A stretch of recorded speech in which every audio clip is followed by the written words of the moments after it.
digambarkan oleh salah seorang Habib Muhammad bin Abdurrahman As-Segaf bahwa tubuh umat Islam orang-orang beriman ini seperti satu satuan tubuh. Dijelaskan satu persatu pembahasannya. Kepala itu para pemimpin ya, pemimpin agama. Otak itu adalah para ulama, fuqaha, cendekiawan, para pemikir, ilmuwan. Kemudian mata, telinga adalah orang-orang yang melakukan analisa, penelitian, mengumpulkan informasi dari kalangan para pemikir, ilmuwan, pemimpin, cendekiawan. Nah, tangan ini adalah aparatur kedaulatan. Kalau itu adalah sebuah sistem pemerintahan, maka dalam tubuh umat Islam ini ada yang menjadi tangan, menjadi kaki, bergerak, beraktivitas. Kemudian darah itu adalah para mubaligh yang menyampaikan ilmunya para ulama, para penceramah, para ustadz. Jantung itu adalah ahlu baiti Rasulullah sallallahu alaihi wasallam. Jadi yang memotivasi, menggerakkan para dai, memfilter yang kotor-kotor, darah yang tidak baik, ya, itu jantung. Kalau jantungnya sehat, jantungnya memompa dengan baik, sirkulasi darah berjalan dengan baik.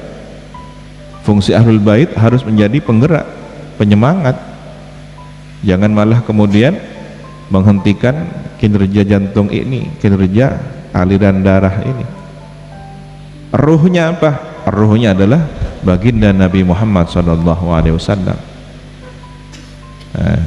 Umat ini akan memiliki kehidupan ketika memiliki ketersambungan ruhani dengan baginda Nabi. Kalau umat ini tidak sambung kepada Nabi, tidak punya keteladanan dari sejarah Nabi, ya hilang berarti rohnya, bagaikan jasad tanpa roh.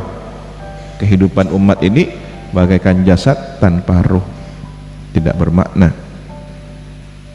Maka satu dengan yang lainnya saling menguatkan, saling mengokohkan, paham dengan posisinya. Saya hanya kaki, tidak boleh berebut menjadi kepala, ya. Bahkan ada anggota tubuh yang tidak terlihat, apa? Sel darah putih. Ketika ada luka, dia akan melakukan tugasnya. Ketika ada penyakit, ada virus, ada mikroba, penyakit, dia akan membunuhnya, dikejar. Kemudian setelah ditangkap oleh sel darah putih ini, sel darah putih ini akan bunuh diri. Subhanallah, ya. Dia tidak perlu jasa, dia tidak perlu dikenang, dia tidak perlu dilihat orang, dia tidak perlu diketahui oleh siapapun, tapi bekerja. Selesai tugasnya menghilang. Ini orang-orang putih, orang-orang yang berjiwa sel darah putih ini, subhanallah, orang luar biasa, orang ikhlas, ya. Ada yang menjadi kulit, ya, harus berpenampilan, dilihat, ya. Ada yang menjadi rambut, menjadi bagian apapun dari organ tubuh ini dengan baik dan benar.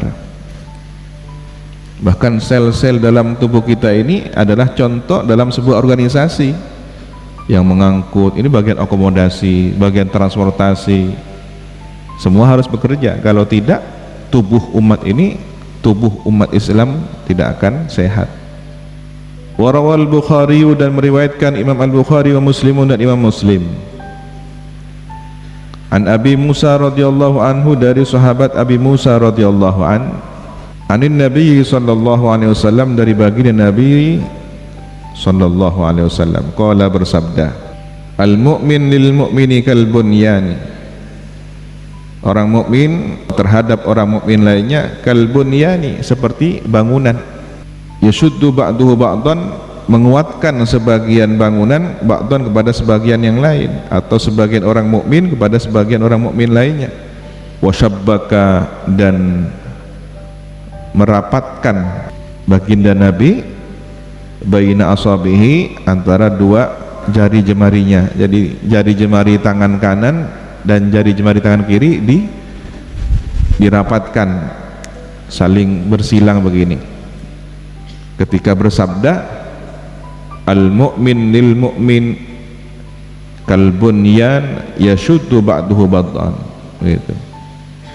Kalau ternyata kondisi umat hari ini sudah tidak peduli, ini tandanya tubuh umat Islam sedang tidak sehat. Terserah, tidak ngurus. Ada konflik apa, ada perang apa, terjadi perpecahan, terjadi musibah apa, tidak tahu. Yang penting saya aman, makan enak. Ini penyakit berarti. Ya.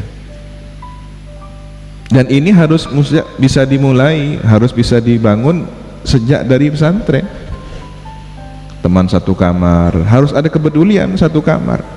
Yang sakit segera diantar ke klinik, ya. Butuh makan, maka harus ada yang mendampingi. Termasuk sakit mental, sakit spiritual, ya. Malas ke masjid, malas ke musola, malas qiyamul lail, jagai. Jangan menjadi yang tidak peduli. Torot tedung sebenting kok si cegah.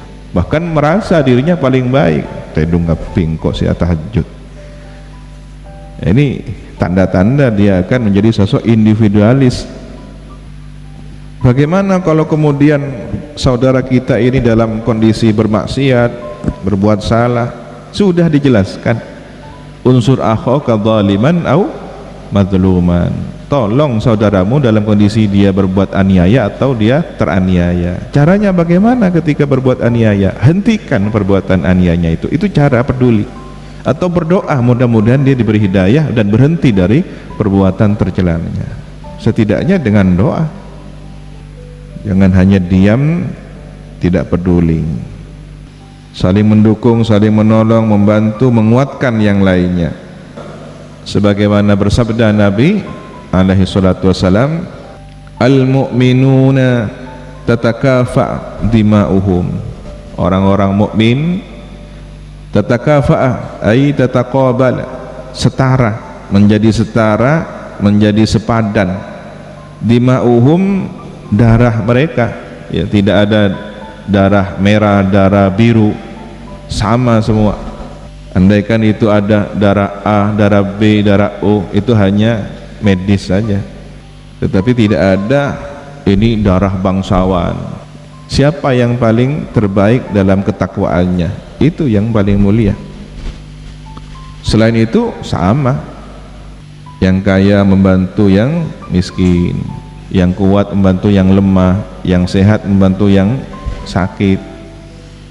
Kan biasa ada orang berdoa, ya Allah, karena cintanya mungkin, ini guru saya sakit ya Allah, saudara saya sakit ya Allah, teman karib saya sakit ya Allah, andaikan umur saya banyak jatahnya dan bisa diberikan sisanya untuk sahabat saya ini, berikanlah ya Allah agar dia bisa sehat pulih kembali, berjuang bersama-sama, saking cintanya.